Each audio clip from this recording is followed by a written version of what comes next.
Hello good morning everyone. म चाहिँ अहिले यहाँ बिहान उठेर छिटो खाना बनाउँदैछु होइन दिउँसोको लागि। अनि यो चाहिँ मैले फ्राई राइसको लागि बेलुकाको भातमा अलिकति उफ्रेको थिएँ होइन।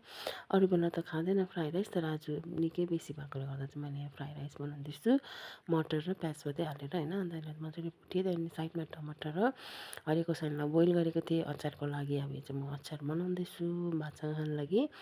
त्यहाँदेखि चाहिँ म अब यो सादा यसमा चाहिँ म खोले बनाउँदैछु, हल्दी नुन तुर्की तेल मात्रै लगाएर। यो चाहिँ बिमारीको लागि होइन। यो चाहिँ तातो पानी पनि सेलाउँदै खाँदै गर्दैछु। बिहान चाहिँ म सबसे पहिला तातो पानी खान्छु, अनि त्यहाँनिर आलु र कोपीको सब्जी बनाउनु लागि चाहिँ यहाँ काट्दैछु। अनि म चाहिँ यहाँ साइडमा पानीमा डाइरेक्ट काट्दै भिजाउँदैछु, किनभने एकछिन आधी घन्टा जस्तो चाहिँ आलु भिजाएर चाहिँ त्यहाँदेखि भातमा चाहिँ म यसलाई पकाउँछु नि त। मजाले धुनु चाहिँ धोएर त्यहाँनिर छिटो छिटो गरेर आलु ताछ्दैछु। यो चाहिँ बजारको आलु मिठो चाहिँ हुँदैन तर पनि।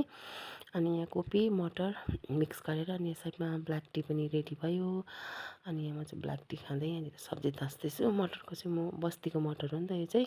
अनि म चाहिँ यसको बोक्रा पनि मजाले ताछेर हाल्दैछु होइन, मिठो हुन्छ बोक्रा पनि, कलिलो कलिलो खालके भएको। अनि यो चाहिँ मजाले आलु र यो कोपी मजाले उयो गरेँ। अब चाहिँ म सादा प्रकारले सिम्पल तरिकाले पकाउँछु, लसुन प्याज हल्का पाँचफोरन लगाएर। यसमा चाहिँ म पिरो सिरो कलर केही पनि हाल्दिनँ, सिम्पल हल्दी नुन लगाएर मजाले पहिला आलुलाई मजाले एकछिन पकाउँछु। त्यहाँदेखि चाहिँ साइडमा म यहाँ फेरि आलु अलिकति भुट्दैछु, त्यसमा चाहिँ लसुन मात्रै हालेर। यो चाहिँ मेरो दिदीको लागि सादा आलु फ्राई। यसमा चाहिँ कम्ती तेल हाल्छु, त्यहाँदेखि चाहिँ लसुनलाई हल्का डढाएर बनायो भने चाहिँ मिठो हुन्छ नि त। त्यही कारणले चाहिँ म त्यसको लागि बनाउँदैछु सादा कम्ती यसमा सानो ग्यास गरेर पकायो चाहिँ मजाले पाक्छ। हल्दी र नुन चाहिँ अहिले नै हाल्नु हुँदैन यसमा चाहिँ, नभए त्यो सबै पाक्छ नि त, फ्यात्तै हुन्छ। त्यही कारण चाहिँ मैले सानो ग्यास गरेर बनाउँदैछु। अन्त म चाहिँ यहाँ साइडमा आलु मजाले पाक्यो, अन्त मटर र आलु कोपी मिक्स गर्दैछु यसमै।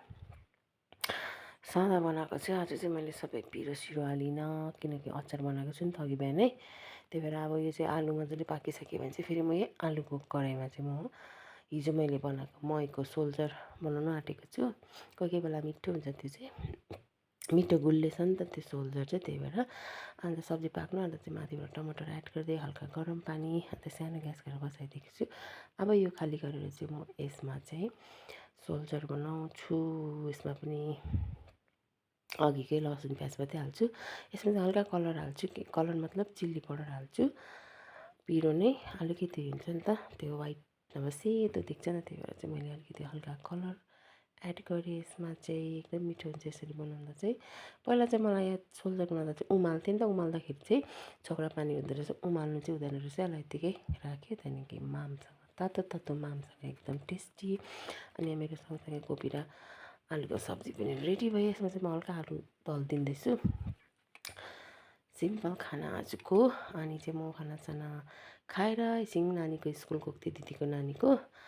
दिदी बिसन्चो भएर जानु भएन नि, त्यही भएर म गएँ होइन। अन्त त्यहाँनिर चाहिँ फुल टिप्दै दिँदैछ मलाई चाहिँ। यहाँनिर यो चाहिँ जङ्गली फुल हो, भित्तामा उयो हुने टेबलको यसमा, तर दामी देख्छ यो, दामी हुन्छ फुल चाहिँ। टिप्दै दिँदैछ। अनि चाहिँ आएर चाहिँ म चाहिँ यहाँनिर दिउँसोको खाजा खाँदैछु, मतलब 2 बजीतिर चाहिँ मोमो ल्याइदिनु भएको थियो होटलबाट। त्यहाँदेखि चाहिँ मोमो खाँदैछु म, दिदीको नानी होइन, हल्ला गर्दै। अनि मैले चाहिँ यो चाहिँ खाँदा खाँदा आधी किन खाएको भने चाहिँ नि, नानीहरूलाई चिकन मोमो ल्याइदिनु भएको थियो होइन, म चाहिँ मिटहरू खाँदिनँ नि त। अन्त त्यो चिकन मोमोको चाहिँ डल्लो खालको थियो, भेज चाहिँ लाम्चो थियो, तर लाम्चो भेजमा पनि चिकनको किमा हालेको रहेछ एक दुईवटामा, मिक्स भएर चाहिँ मैले खाइपठाएँ होइन। निल्नु चाहिँ निलिनँ, अनि छिटो फ्याँकेर आएँ। अनि आजको मेरो यति नै, अनि thank you so much, by by.